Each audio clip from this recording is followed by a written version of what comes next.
Are there any constituency statements? I call the honourable member for Mitchell. Thank you, Deputy Speaker. As the House knows, on August 4, two large blasts reverberated through the port area of Beirut in Lebanon. These blasts caused extensive damage across the city, with 6,000 injured and almost 200 killed. The site of that blast, of course, is scarred in the memories of millions of people around the world now. And tragically, of course, one Australian young Isaac Oles was killed. We pass our condolences to the family and, of course, to everybody affected by this awful tragedy and the ongoing toll that it's taking on the people of Lebanon. The Australian government, of course, quickly provided $5 million in emergency humanitarian assistance to the immediate needs.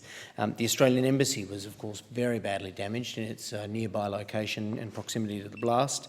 And I want to thank those staff and the way they worked to upskill immediately to protect the people who were injured and immediately re-establish service to so many people who've been affected.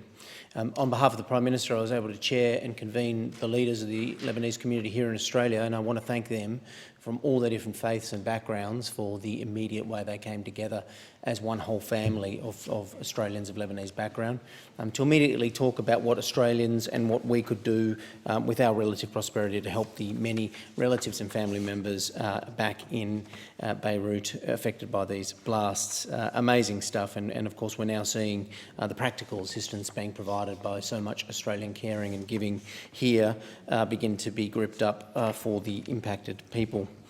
It also gives me the opportunity today to recognise, of course, the awful and tragic events that affected a group of Australian Lebanese families, Maronite families, the Abdullah, Sakia and Cassis families, the tragic loss of their children, Anthony, Angelina, Sienna and Veronique, through the actions of a drunk driver. And I want to pay particular tribute to the strong faith and the community spirit of the Maronite community in Parramatta coming together. I was able to attend the funeral for the children, a great privilege for my wife and I to do so, and see that community spirit in action for the grief that was faced by these parents under the most tragic of circumstances.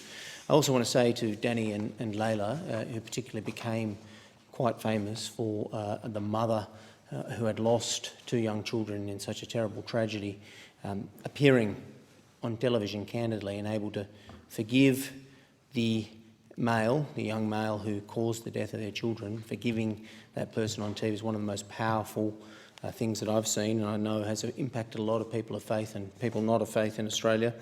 And we do want to pass on our love and our care and concern for those families and the ongoing recovery that they face.